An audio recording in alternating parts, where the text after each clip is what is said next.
Hey, good afternoon, everybody. Tom Stewart here. I'm with Liz Trotter. Our guest today is Chris Willatt, and this is Smart Business Moves. Woohoo! Hey, Chris. Hey guys, thanks for having me. Yeah, thank you. You know, you're one of my very favorite business owners. I'm always happy to have Thanks, you Liz. here. Uh, Tom, And did you get a new ring? this, Yeah. yeah, this is actually an Aura ring. Are you Oh, familiar with them? I've heard of it, but I'm not familiar with it. It gives all kinds of like metrics of what your body is doing, and there's an app on your phone, cool. and Yeah. um, How are you liking it so far? I'm still figuring it out. I Mm. don't know. It's supposed to be what I'm supposed to be doing. It's supposed to be good for me, and it's supposed to give me information that can be useful. So we'll see. Yeah, kind of like a mood ring. Thank you, Robin. I remember those. That was like in the 70s, wasn't Me it? too. I totally remember them. Hey, Robin. You learn anything cool yet? About, well, actually, it tracks your sleep. And yeah, Yeah, I'm figuring out a few things about that. And certain things that you can do during, the day or like before you go to bed that can affect, how you sleep. And, I still drink a lot of coffee and yeah. it's weird. You could have a few beers before you go to bed, and the numbers get kind of crazy too.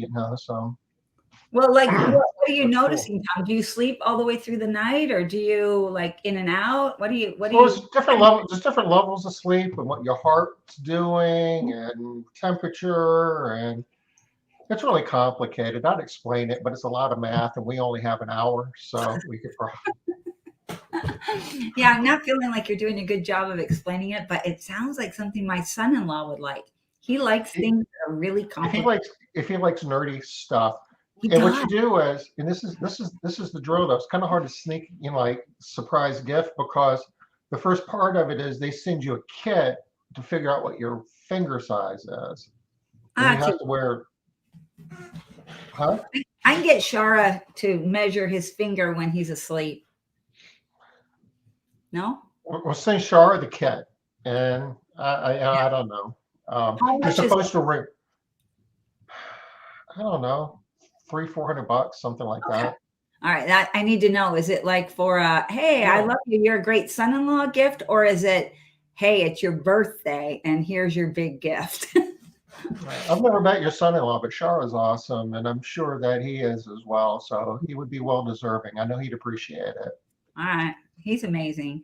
He's a nuclear engineer and he loves nerdy, difficult, complicated things. The more Yeah, I complicated, wonder.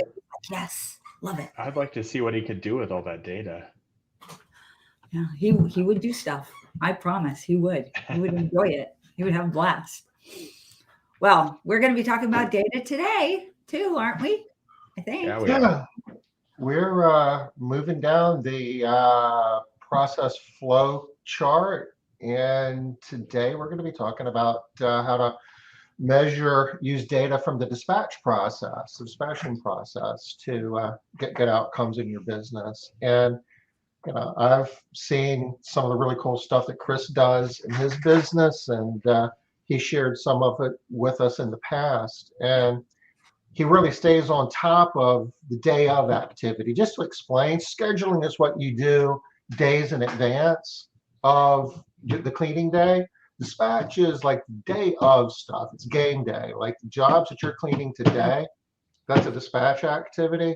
And Chris has some tools. And there's some cleanup the day after that goes along with dispatch that I suspect he'll be talking about as well. Before Yeah. we get going, though, and we should have coordinated this a little bit better, you've got, um, I guess, a project of special interest that you wanted to share. Is there a link that you could share with Thanks, us Tom. that I could Yeah, let's post? see. How would You I got, post a link? there's a private chat if you look over in the right, and if you could Gotcha. drop it Yeah, in there. this is a fundraiser we're doing. Allie is a client or a client. She's a tech of ours. We woke up Monday morning, went to the office, went to dispatch, and woke up to a message that her house burned down. She lost or her apartment actually lost everything she had. Pretty terrible way to start the week, right? I had actually woken up that morning. I Yeah. checked the news first thing. I lay in bed for like 20 minutes or so and look at the news before I have to get up and go about my day. And saw there was an apartment fire on there. Thought, oh, that's terrible, whatever. Went to work and come to find out it's one of our techs. So that image right there, those are her cats. The worst part of that day was they got out of an apartment, her boyfriend, her two dogs, but they literally woke up to firefighters in there saying, get out right now, kicked them out, left their cats behind. So those are their cats. Paris and Miley, firefighters came out a couple hours later with them. So I have to tell you, Chris, that this image and your story kind of, I think, worked against you a little bit, because what happened was when I read this, I was so happy. I felt so good. No, I'm not even kidding. I felt so good. I'm like, oh, and the firefighters are smiling. I'm like, yay. I clicked out. And then I realized, Liz, you didn't donate. And I had to go back. I had to remind myself to go back. That's a good point. Yeah. We could, So good. It felt good to put that picture in there, right? Yeah. But there were some other pictures of it burning down, and maybe that would be a better. Maybe you can put the other one in somewhere, a link to go look at, like this nice picture, and get the good stuff. Because I did love seeing this, but I felt I was crazy. I was like, Liz, you did not donate right there. You actually beat me to donating too. You got it right after I created it. So thank you, Liz. That's going to help her a ton.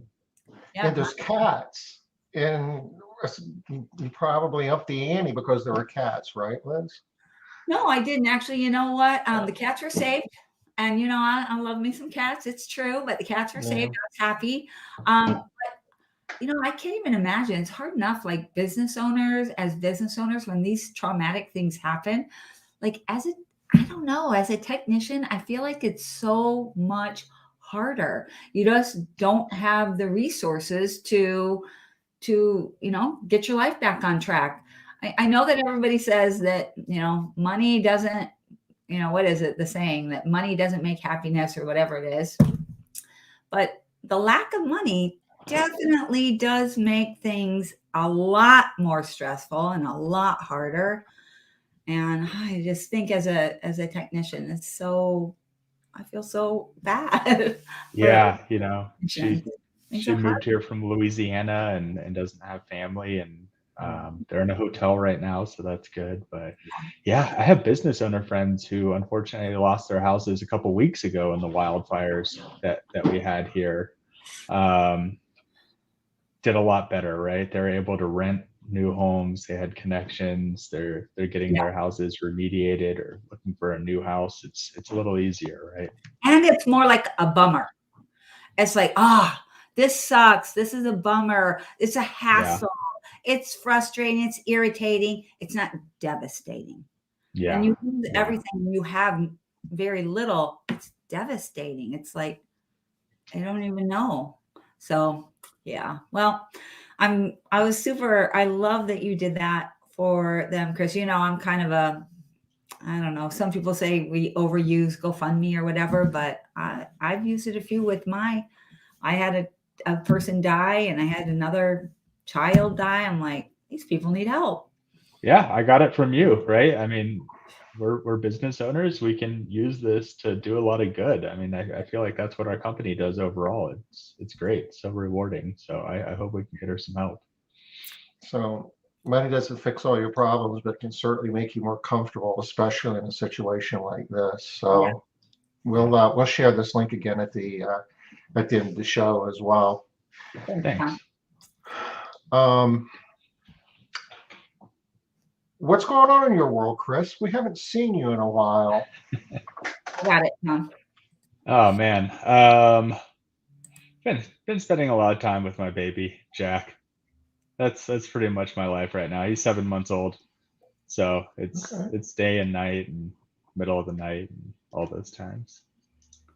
So I haven't seen a picture of him lately, Chris. I feel like you're slacking in the dad department. We really need to see more pictures. Yeah. You There sound are, like my whole family. I I'll get bet. them out there. All right. Yeah. That's the you last have, poke I needed. yeah, I mean, break out some, actually just grab them and bring him on the show. So yeah, I was supposed to bring them on today. Alyssa ended up being able to grab them. It was going to be so tough. I'm in this kitchen. You can see our hard floors back here. He'd be slamming his head on everything. So Poor little guy. We want to slam his head on stuff. he's getting mobile. So he's exploring the world. Soft things mostly, fortunately, but sometimes hard things, right? Yeah. Oh, they got to learn somehow, Chris. But maybe not. Exactly. Those, right? Bash, what was that? No. I try to shield him a little bit. Not all the time. He does have to learn, but most of the time. Well, and also you wouldn't be paying very close attention if you're on the show. Right? Just no, I don't think so. Baby on the floor in the background. We wouldn't get too far. Yeah, not good. All right. So is there anything else going on out there, you guys? Anything COVID related right now, or how's the market doing, Tom? Any kind of rebounding there?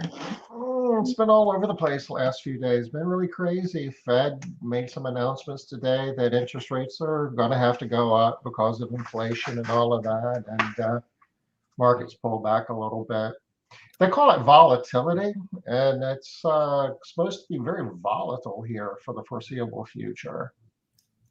Okay. And I think as long as there's no underlying issues, right? As long as it's fundamentally sound, we could just see volatility. But like 2008, there's a bunch of money out there that just wasn't backed at all, right? And that's why everything dissolved. But as long as everything's sound, then it could just be a correction, could be volatility, right? If it's sound. Yeah, I mean, but there's a lot of weird stuff going on all over the world too. With, Russia, Iran, China, North Korea. It only takes one. We've gone through some unprecedented events here over the last couple of years. Hopefully, everybody behaves themselves in other parts of the world, because that can mess things up for us too. Yeah, Omicron hit us pretty hard. I don't know about you guys, but we took a big loss in January. We did too. Us too. Yeah. So January is for us. It's historically a slow month, but dang, it's hard this year. A lot of people, that in groups, Chris. Everybody's bemoaning January, right? Yeah. Nobody is happy right now with January. Yeah, I feel a little solidarity there, right? It's not just me. So no, we're all going through this. So, but it is interesting. Tom, I don't know if you see this as much. You do talk to a lot of different business owners, but maybe not as closely as Chris and I do. We've kind of watched it go across the country. It kind of started in the East Coast. They had this like the bad problems with the employee situation first, and then it started moving across the country.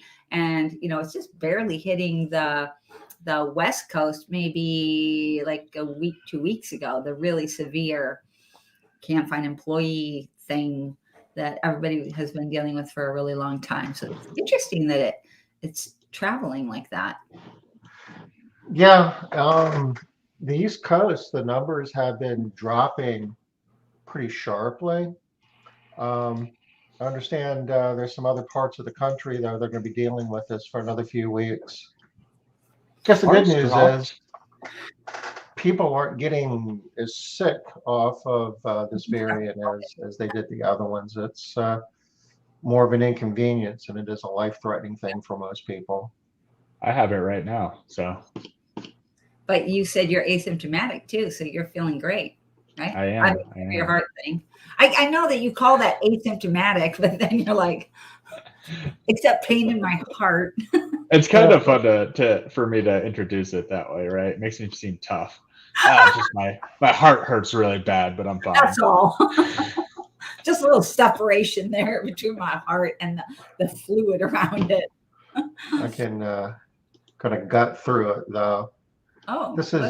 is one of my more favorite websites of tracking what's going on with COVID because you can kind of see it from state to state, and you can see the numbers are kind of dropping here. These are the number of cases per 100,000 of people, and I don't know, pick a state, any Check, state. go back up to Colorado. Oh, and it looks like Kentucky is kind of having what we're having too. You see that Yeah, double? So I was watching that and I was so excited, right? Okay, we're going back down. Hopefully we're going to follow New York and then shot back up.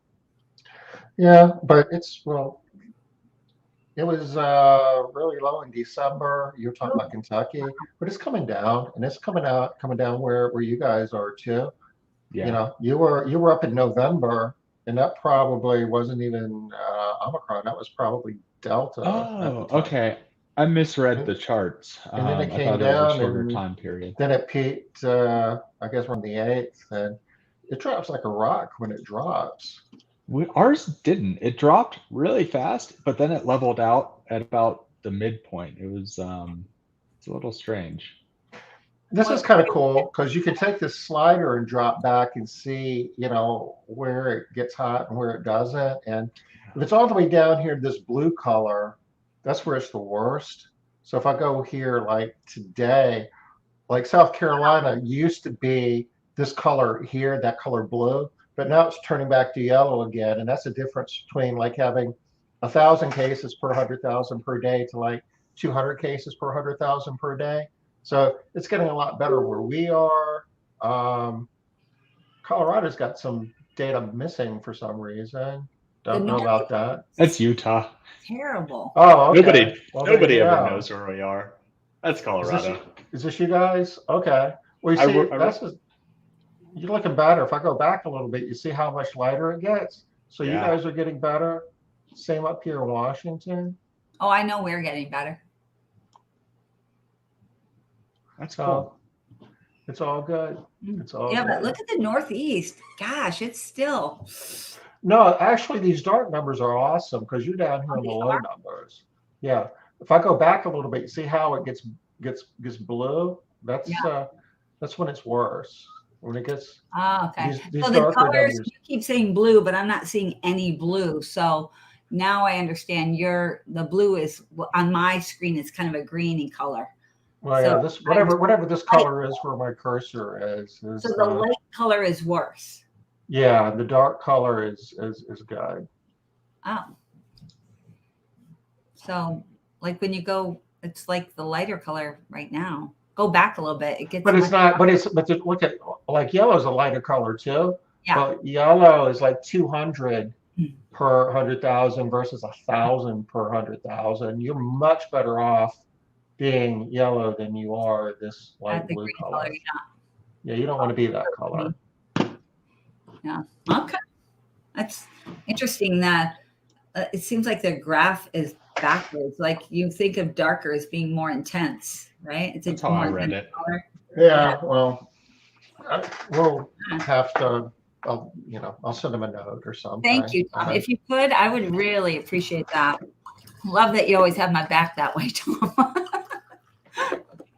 All right, we should actually get to work. I just Do we want realized. to talk about let's talk about dispatching. So, Chris, you can take the ball or run with it wherever you want to.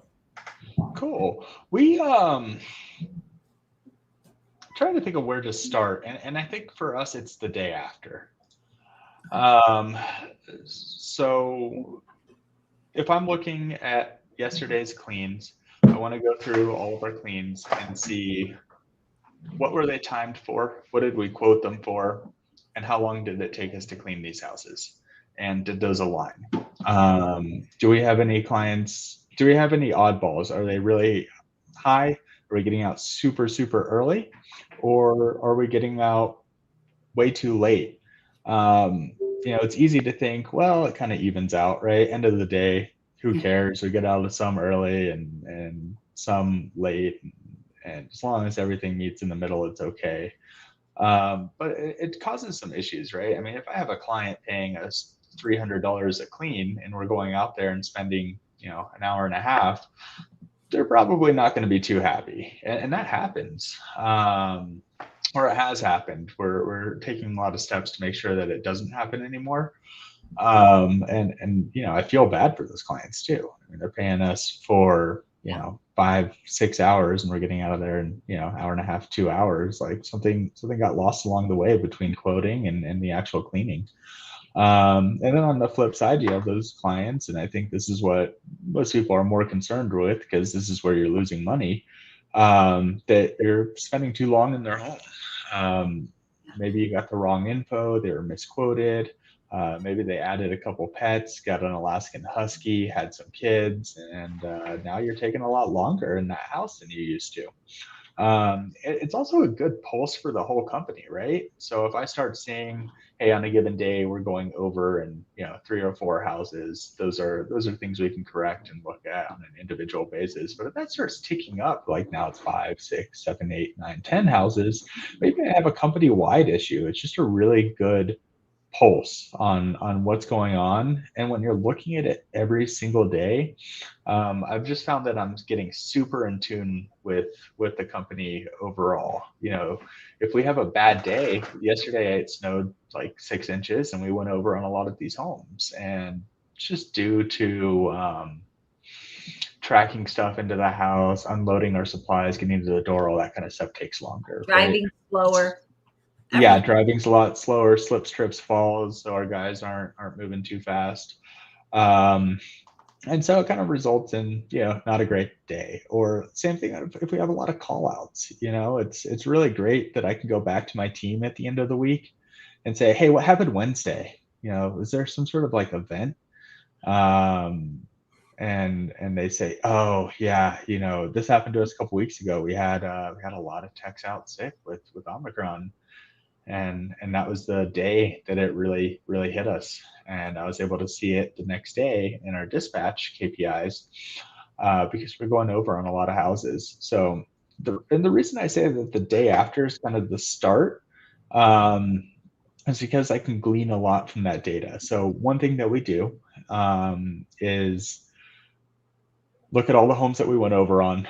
We open up their profile in our system or in Made Central, and we can go back in history, see how long that we're taking in those homes on average. Made Central gives us a lot of powerful data that we can use to properly rate adjust that client. So if we're constantly going over in Mr. Jones's house, and here's something that happens. We have one tech going over in that house for the past 5 cleans. And so it looks like there's a really big problem. We need to rate adjust this guy. But then when I go look at things, I just realized that that's a really slow cleaner. And it's not Mr. Jones's fault, right, that we're going over in his home. We're just sending somebody slow, and they need some retraining, some help, something to improve their speed. So it just kind of opens you up to all of these little micro issues within your company. On the flip side, if they were going over and it's an average speed cleaner, then Mr. Jones needs a rate adjustment. We need to make sure that we're charging our clients for the amount of work that we're putting into their homes. And it's usually pretty easy. All of our clients have been super receptive to this. Hey, it's taking us longer than we expected. Here's your new rate. Here's exactly what's happening. You did get a Husky. And so now it's taking us a little bit longer to clean your house. I will note that we set that expectation up front. So when we book clients, we always let them know. We audit their first 3 cleans and make sure that the quote that we delivered them is accurate. We adjust down too. We go the other way. Let's say we're getting out of someone's house extremely early. We'll give them a call and ask them, are we cleaning everything that we quoted? And a lot of times they'll say, oh, actually, I've just been telling them not to do my basement. You guys don't have to clean it. And we shouldn't be charging them for that, right? That's not fair either. I have a couple questions. Yeah. So first question is, are you using like normalized hours in Made Central, Chris? So like, and for the 3 cleans, How are you determining that? Because what if you have a slow cleaner or a fast cleaner? Does it matter in those first cleans? How are you managing that? Yeah, so it doesn't really matter what speed cleaner, because like you said, we do normalize that data in Made Central.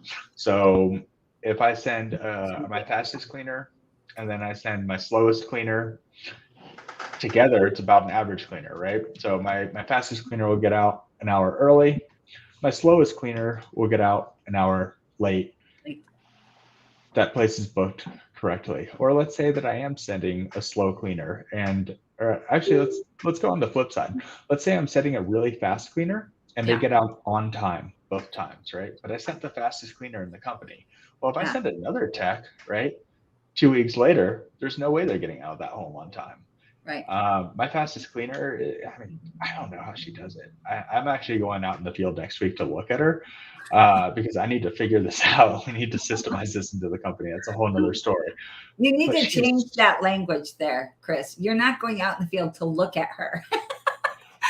I think you're going out in the field. Yeah, I'm awful at this stuff. I'm going out in the field to learn from her. That's awesome. It's okay to look at her as a side activity. I like that. That's good.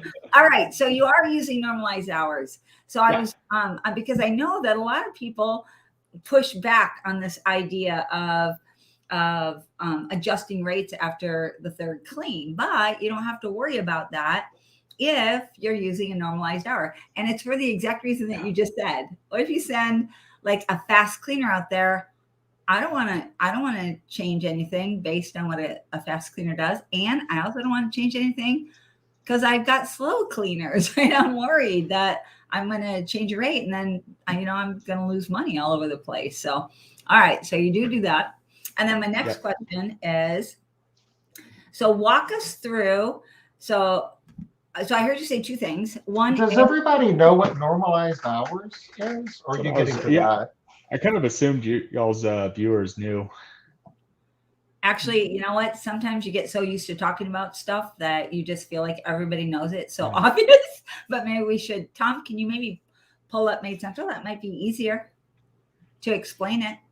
All right. And for anybody that doesn't use Made Central, are you going to be able to pull it up, Tom? What I'll do, I'll just explain it because I don't want to. I mean, if you guys twist my arm, I'll do that all day. But I'll give you an explanation of what normalized hours is, and you guys let me know if you want more detail. Some people are faster. Cleaning technicians are faster than others, and normalizing the hours is a way of measuring on a cleaner by cleaner basis how long it takes them to clean homes versus the allowed time to clean homes, the job ticket hour, and in some other lexicons. If they're typically faster than the allowed time, they'll have a productivity of a greater than 100%. If they're typically slower, they'll have a productivity that's less than 100%. So when you normalize your times, you're basically adjusting the actual time it's taken to clean a home based on the productivity of the people cleaning it. So, if I have a productivity of 120% and I cleaned a home in 4 hours, I would take that 4 and divide it by 120%, and the normalized time would be something less than 4 hours. It would be 3.3 hours. So 3.3 hours would be how long you would expect it to take for your normal cleaner, your normal technician, a technician working at 100%. So you don't have those guessing games of, well, gee, I don't know if I need to raise the rate or if it was because I had a slow person cleaning it. It takes all that confusion out of it. I mean, how much time? I'm trying to think of how much time I used to spend. Oh my gosh. When we'd have a fast cleaner in a home, and then we'd send somebody who's not as fast as them, and they would come back and say, "Who's been cleaning this house? There's no way we can get out on time. We need to do something about this." And I'm like, and you can always find something. Everybody can always find something that the other team is not doing. Fast. Oh, sure. Yeah, of course. And they want to make a point of telling you. That's right. I'm going to tell you. All right. So just FYI, Tom, moving forward, your explanation about normalized hours would be way easier with a visual. So next time we are going to pop, I know we want to talk about KPIs, and Chris has a lot of really good information to share. So maybe not today, but absolutely next time, do not argue. You need to pop up the visual because you math really easily, but other people do not. So they're like 120% divided by what again? What, I don't understand. So it's just I will get you a visual. all right. All right. So while you're doing that, Tom, I did another question for you though, Chris. Yeah. So you said two things. I think I got a little off track. You said that you look at it every day or the day after, right, for all the information. But then I also heard you say that you talk to the people about it at the end of the week. So on the day after, do you do anything other than just look at it? Or do you decide on what you're going to do? Do you guys have a meeting at the end of the week? Can you walk us through a little bit your process? Yeah. So the day after, we look at it, and then we just do a quick dive into any home that we went way over or way under on. We just look for outliers, right? Yeah. So when we're talking about over, if we went over at all, we look at it. And what we're trying to figure out is this an ongoing problem? We have a lot of new techs right now. And so we're going over on a lot more houses than usual. The good thing about looking at it every day is I know the reason. I know it's because we have a lot of new techs, because we didn't have this problem right before we had all the new techs. So that kind of tells me, okay, it's not a quoting problem. It's maybe it's our training. Maybe it's just kind of is what it is. It'll get better in about a month, right? When everybody gets up to speed. Okay. We open up every house that we went over on. We look if it's been an ongoing problem. If it is, if they truly need a rate adjustment, we adjust their price. And we do that daily. And by doing that daily, we're making sure that we're fairly charging all of our clients. And because we pay on job ticket hour, similar to commission, it's the only way, right? We have to make sure that we're charging the right price, or else we're going to be underpaying our techs. And I'm not going to feel good about that, right? I'd be upset if I have a job that was underbidding and that affected my pay. Helps us so much with tech pay, with retention. Our average tech pay is like insane since we've started doing this. Obviously there's a lot more that goes into that, but I'd say this probably accounts for like 20% of our raises that we gave our techs last year. Oh wow! It's bringing in a ton of revenue, so that we can be the highest paying maid service in town. That's going to get us the best techs. At least it's going to be a big part of it, right? You're definitely going to have better luck at hiring people if you're paying more than if you're paying less. Yeah, it'll get more people in the door. Period. Yeah. Yeah. Whether or not you keep them, that's not necessarily about pay, but it's certainly not. I've learned that the hard way. Yeah, but you got to get them in there. You got to get them in the door, right? They got to apply. All right. So I get it. So you're checking the data every day, and then you're making adjustments based on what you see and what you're finding historically. Is this an outlier? Is it a one-time thing? Do you have any sort of parameters? Like if we're over by, 10 minutes, are you making an adjustment for 10 minutes? We're always over 10 minutes. Yeah. We'll definitely adjust that client. Or if we're exactly on time, right? One thing that we found is no matter what we say or do, if the home is underbooked, we want our techs to stay the full amount of time that it's going to take to properly clean this house, right? Because we owe the customer what we promised them, which is cleaning to our checklist, all of the things that we clean in their house. And if it's under timed, they inevitably will just leave a little bit early, right? And so when you see those houses that are exactly perfect, that kind of signals to me that they got out right on time. Probably need a little bit more time. So we might add like 10 minutes to those houses, case by case basis. Oh, interesting. Yeah, I don't think I've ever heard anybody say that before. And the cool part about this is a lot of times we look at averages. We'll say for the day or the month or whatever, our revenue per labor hour is the number that we are looking for. And we think that everything's good. What we're missing is that that average could be a whole lot higher if you do what Chris is talking about and attacking the ones that are taking too long. There's so much money to be made there. Yeah.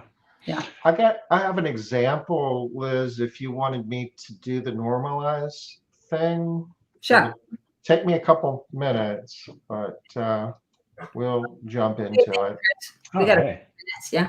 I need to define what productivity is. And productivity basically is how fast somebody is compared to the average cleaner. So if Tom is cleaning Mrs. Jones' house and he starts at 9 o'clock and he finishes 2 and he takes 5 hours to do it, but if the allowed time, the job ticket hour time is 4 hours, then Tom's productivity is the allowed hours divided by the actual hours, or 4 divided by 5, or 80%. That means Tom is slower than average. With me so far? Is that good? Yep. I get it. I know Chris does. He does it.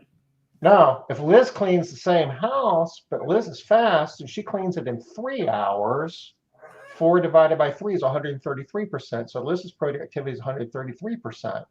So if Tom and Liz are cleaning the same house, Mrs. Jones, Mrs. Smith, whatever, you're going to expect Liz to get finished before Tom, right? Because Liz is faster than Tom. Right. So that's kind of what the normalized time thing is all about. And say we got Mrs. Simpson's house, and that has 3 allowed hours, and Tom with the productivity of 80%, you'd expect him to take 3.75 hours, where if Liz was cleaning the exact same home, you'd expect her to do it in 2.25 hours. Yes. So there's all kinds of examples here. We're not going to take the whole thing, but the bottom line is, just because somebody's missing the number, you need to figure out, is it because that the house isn't priced right, or is it just because you got somebody that's slow that's cleaning it? And it works both ways too. Here's an example of, you think that you need to raise the rate, but not really, because Tom is slow. If you figure out that Tom is cleaning the house, the job is priced right. Sometimes it goes in the opposite direction, though, where you got a house that you think you're making a ton of money on, but if you take into consideration the fact the productivity of the person cleaning it, maybe you should even be charging more than you are. Yeah, that was Chris's example, right? You've got a house with 3 allowed hours, and you send Liz there, and she gets it done in 3 hours. That job's underpriced, because she should have been able to get out of there quicker than that. She shouldn't be spending 3 hours in a 3-hour house. That's a problem job. So I do love this idea of normalized hours, but I have this question. I mean, it makes sense to me. If you have Maid Central, obviously it makes sense. But what about people that don't have Maid Central, Tom? How, you hear all the time, I'm going to go back to Rohan about this real quick. He has always, wrong blind. He has always made a really strong point that don't look at every tiniest little data point, that you want to look at the big swipes and the averages, things that are going to make a big difference.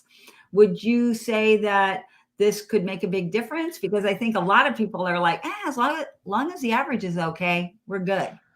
I'm going to argue that there was a time where if you didn't have the data, and if you were having to do all of this by hand and building spreadsheets and spending every waking minute of your own time and calories doing the math yourself, you just don't have the time to do it. You can't afford to do it.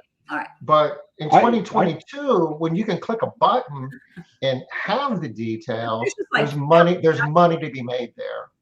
Yeah, I'd give you I came from Launch 27, and I'm trying to look at a report right now to see. I don't think I can get a summary of how much money we've gotten in revenue just from adjustments. I think we've just parsing this real quick, I think we're probably somewhere around $70,000 a year, just from doing this every day, right? So our company brings in an extra $70,000 a year that we weren't bringing in last year. And you're not That's cleaning not, one extra home. That's just free money. yeah, exactly, right? And there's no burden for it. It's amazing. It's I a did different this with Launch paradigm. 27. Oh, you So we did. used to do this with Launch. We Okay. used to do it in spreadsheets, but it wasn't every day. It was, I don't know, Once a month. it was when there was a problem, right? Yeah, we started noticing. Yeah. So All right. You roll the clock back a few years. It was about sales and getting jobs in the funnel and booking jobs and just cleaning a bunch of stuff. We have technology now with smartphones and SaaS-based software, and we're able to capture data where we're able to squeeze a lot more money out of the homes that we clean today than what we could 5 years ago. yeah, especially, talking about market volatility and the pandemic and different variants running around. I mean, having more profit margin, it's going to be a good thing to have, right? Yeah. It's We're all good going safety. to focus there. All right. So the point that I wanted to make was, if you're watching Smart Business Moves today, and I know we have a wide group of people that watch. So if you're watching and you don't have Made Central, don't spend your time here. Don't spend your time doing this. Tom is saying it's actually not worth the additional burden, labor burden that it's going to take. Put your time somewhere else. But if you do have Made Central, it absolutely makes sense to be doing this on a regular daily basis. Like Chris said, well, it's only 70 grand. I'll take that. All right. Me too. All right. So what else, Chris? What else do you look at? What's important for us to pay attention to? Yeah, I'd say this takes me about 5 to 10 minutes a day, something like that. All right. That's awesome. But it also brought up the issue that we weren't quoting accurately, right? We had way too many homes that we were going over on. So two big issues that it brought about, and I'll throw out that it hurt to look at this when I first started doing it, right? I pull up this report, and in Made Central, if you're going over, it's in red, and it was just a sea of red, right? We were talking about colors earlier. We all know red is bad. Yeah. So, except not on that chart, not on the COVID estimate chart. right. But yeah, we had issues with quoting. We weren't quoting as accurately as we could, and we also had issues with training. We weren't cleaning as efficiently as we could. We didn't have to because we didn't know there was an issue. So we have some systems going into place stemming from taking a look at this. We're looking at new ways to quote so that we can get better info using things like number of pets and rooms, and just really nailing down how we're quoting houses. Those are both on the list of things to do in our company in the next couple of months. And I think by doing that, we're going to get a lot better client retention. We're going to get a lot more happier cleaners because everything's going to flow a lot more smoothly. My office staff's going to be happier because they don't have to spend all of their time chasing down clients that we misquoted or chasing problem techs. It's helping our company overall. Arguing with the text that it's not fair, right? I mean, that's the truth. I mean, that's part of Smart Business Moves is we do try and tell it like it is. And that's a good point, Liz. When you're not paying attention to those numbers, you're arguing with your text. This isn't fair. I'm not getting paid right. And none of us want to do that. We haven't had that argument. Man, I'm not the one to ask. I wouldn't be there, but I don't think that's happened for a year, which is so nice. Yeah. And, it helps with retention, both on the cleaning professional side as well as the customer side. Yeah, it just helps my peace of mind. Nobody likes to argue, right? And your office staff. I mean, we all know that it's hard to replace a cleaning professional, absolutely. but how much more devastating is it to lose like a general Well, manager? Liz and I like to argue a little bit. It makes this show more interesting. We do. I like to argue too. You guys, Yeah. you guys I've probably know seen that. that. Yeah. You know, a little bit of argument is for growth, right? So like pushing the boundaries and pushing your own thinking so that you're not just being stubborn and, you know, I think a little bit of that is good. Now, if you're just arguing for argument's sake, well, maybe not so much. Maybe not so much. So, which I don't want to do with my cleaning professionals. You know, I don't want to argue with them just because I'm like, oh yeah, but I don't want to look at the problem. I don't want to fix whatever. That's not a good plan at all. All right. What else other KPI should we be looking at, Chris? So back to this, looking at it day of, we're looking for, how many, do we have any one-time cleans? Do we have any move-out cleans? What were our scorecards on the last clean? Just getting yourself prepared and ready for the day. It's the first thing that Riley looks at. She does dispatch for us in the office when she comes in the morning. And it's just getting ahead of issues, right? We have a quick meeting every single morning before we dispatch all of our, right after we dispatch everybody. Just, hey, anything to look out for? Do we have any failing reviews from last time that we need to make sure our techs are aware of? Any outlier issues, and that helps a ton too, right? If we can get ahead of issues, make our clients happy, keep our reputation good, get some referrals out there. I mean, do what we promised to do, clean their house really well. That's what it helps with. So I want to throw out this idea. I think this is a good place for it too. That one of the things that, Chris, you're making the point that getting in front of it, right? So one of the things that our industry is notorious for is waiting until there's a problem and then going in and fixing it, right? And so looking at the stuff in advance and working to not have a problem is such a smart business move right there. And a lot of times people are confused by what I mean with that. And so I just want to give an example real quick. On the day of, let's say you have a customer that has not had any problems at all. Their scorecards have been all fours, right? If you use Made Central, 4 is high. So you've had all fours with this customer for the last however many cleanings. The tendency for most companies is to do nothing. Like just do absolutely nothing, not change anything.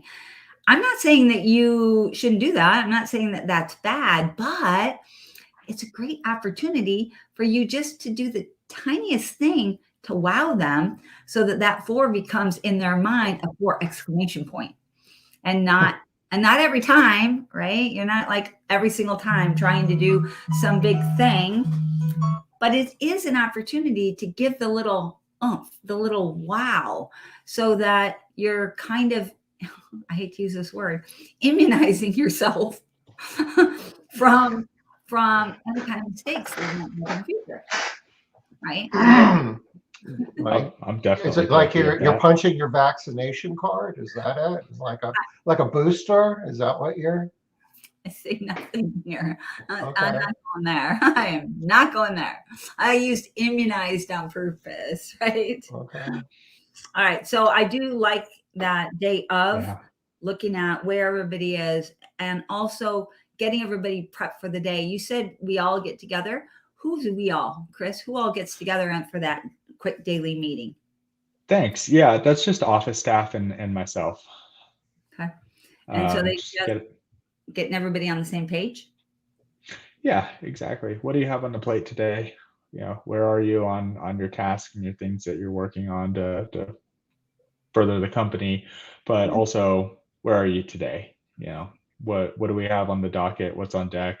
Any issues, anything we need to be aware of? And just get ahead of little things. I really like what you said about making sure that we're treating our best clients really well. Like they should get something special, right? For being so easygoing. Yeah. Right? That's where our energy probably should be going. We do some little things We have a VIP list, but I think we could be doing a lot more. Yeah. Even a little bit. I mean, your happy customers don't really take a lot of. That's why I like to work on my happy customers. They don't take a lot.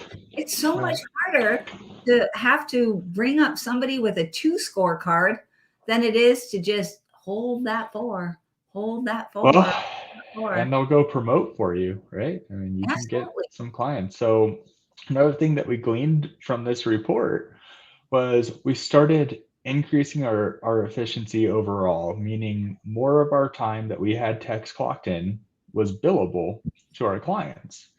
And so I think ours is really good, but we could make it even better. And one way to do that would be to condense our service area.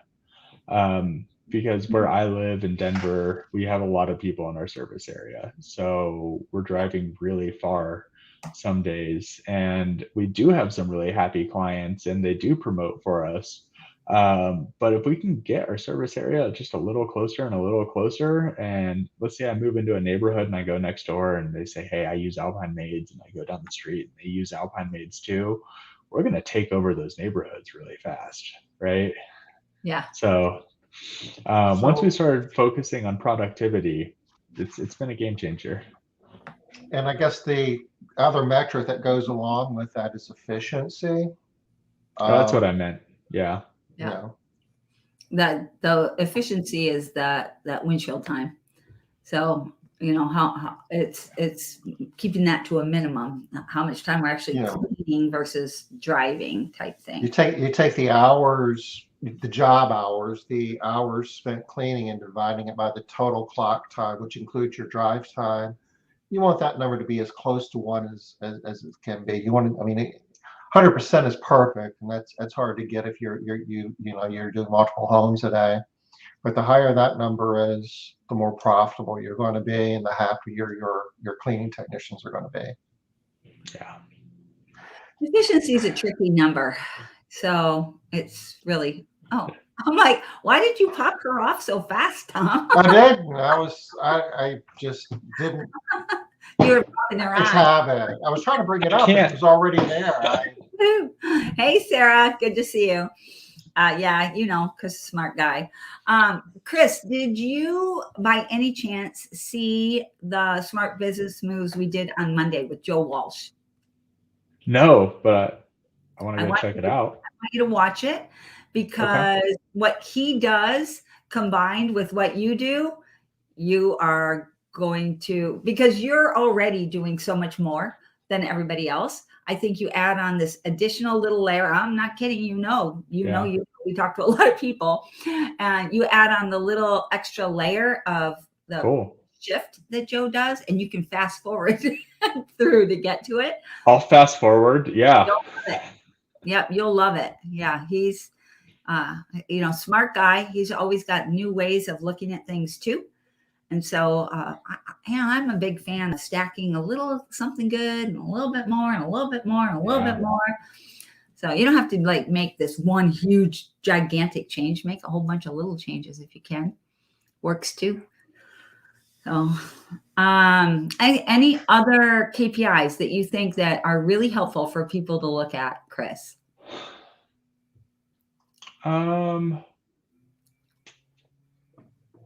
It's like, I know you have a ton of them. I've seen your. Yeah, I'm trying to think of for dispatch and in that regard. I mean, I look at my PPR every week, right? That tells me payroll percent revenue, right? How much. That's our number one expense in the company. Most of our money goes to payroll. So that's what we need to focus on. And I think everything we talked about today and all of these reports really influences that number. Trying to look through my KPIs real quick. I'm clicking off screen here to see if we have anything kind of cool, kind of different. Revenue per cleaner is kind of cool. That tells you a lot about, how efficient are you in general, how are your cleaners moving through homes. And do you have an average? I get asked this question a lot, Chris. Do you have an average of what your technicians bring in per day, per week, per year? Yeah. Yes. Let's Month? see. No, people love benchmarks. Oh man, that's a dangerous game, those benchmarks. Yeah, so true. But if you have no idea, especially if you're newer in business, you don't even know, am I doing okay or not? And a lot of times you can't figure out why there's problems. So having an idea of which number to look at first is really helpful for people a lot of times. This is pretty cool. As I'm looking through some of last year's data, revenue per cleaner, it looks like at the beginning of last year, we were kind of around 270 a week, or sorry, a day, Okay. not a week. Yeah. So a cleaner would bring in like $270 a day. And toward the end of the year, we were up to more like 305 a day. Wow, that's really nice, Chris. 25 a day per cleaner is pretty significant. Yeah. Yeah, that's great money.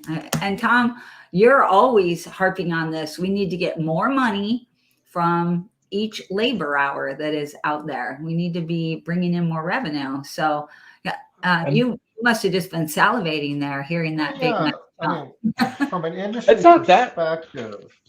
perspective, we're competing against all these other industries who get more of a return. They call it return on human capital. They generate more revenue per labor hour than house cleaning companies. So we really need to focus on that as a metric, because the more we can generate per hour, the more successful we're going to be. The better So jobs the we're other day- making. I mean, it's a win all the way around. We on average, they were working an hour less a day too when they made that extra $25 an hour, because Wow. our techs don't want to work 8 hours a day. They want to work 6 hours a day. And we're hearing that everywhere now, right? You guys have both heard me say for at least the last year, it will not be long before the overtime rate kicks in at 35 hours and not, or if not 32 hours, because people don't think 40-hour weeks are reasonable anymore. It's not a thing. I'm seeing it. Yeah. We are approaching the top of the hour. Chris, you want to take a moment and explain who Allie is again, so folks who joined us, halfway through this can have an opportunity to help Allie as well. Yeah, thanks, Tom. Allie is a tech of ours. Awesome tech. She lives in Colorado. She's from Louisiana. She doesn't have any family out here. Her apartment burned to the ground Monday morning. She lost everything. Those are her 2 cats. The firefighters fortunately rescued them, but they woke up Monday morning, 2 a.m. to firefighters literally in their unit with fire, forcing them out. So they're in a hotel right now as they're looking for a new place to live. Allie's not at work. I think she'll probably be back next Monday. So she's losing income and needs to replace all of her belongings, get into a new apartment. So $5, $2. If it's small, it doesn't matter. Anything helps her. We're just really trying to help her get into a new place, get settled, and get back to work. And you forget about that losing. It's bad enough that you lost everything, but then you're not working. So you're going further behind every single day. But who can blame somebody for not being able to get back to work the day after your house burns down? Right? I'm like, Yeah. You need some time to figure out, just to contact all the different agencies that you have to contact well. So we dropped the link to this GoFundMe page in the chat again. So, take a look, and encourage you to help Allie out to whatever level you can. And also, you know what? It's very, very helpful to just share the link, because getting that link out there for more people, anybody that's ever had a fire, they are going to want to help. They might have $5 that they're going to throw at every single fire that they see, because they've been there, they've done that, they know about it. So just sharing is a huge help. Yeah. Well, we are at the top of the hour. Chris, thank you. Thanks so much, Chris. Especially You Yeah, rock. thanks, guys. You're doing a lot of good things in your business, and gave really good examples of how the dispatch activity, which is probably one of the most underrated, unappreciated processes within our companies, within our cleaning businesses. There's a lot of money to be made there, and appreciate you sharing that. We're done for the week. We are done for the week. We're going to be back Monday, though, for our last KPI show of January for a while anyway. Guess who the guest is going to be on Monday, Liz? how fast can I pull up the spreadsheet to find the answer? Not fast enough. Tom! I bet it's you, Tom. I am the guest on Monday. I'm going to close it down, and we're going to be talking about profitability. And we're going to talk about how we can tie everything together that we've heard here for the entire month to put that to work for you, so you can have more value you can create out of everything that you do in your company. So that's what we're going to do Monday. In the interim, take care. Also, I want to just real quick, on Tuesday, you guys will see posts coming out from me over the course of the next week. And that will be wwld.live. If you want to join me in a Zoom meeting, what will Liz do? And bring me your issues. I have a few issues that I'm going to talk about. You'll see them coming out in the next couple of days. But if you want to join me on that, wwld.live.live. Yeah, that's it. And that will be next Tuesday at the same time, Smart Business Moves time. All right. See you next Monday. Thanks Bye-bye. again. Thanks, guys. Hi to Thank Alyssa. you, Chris. I will.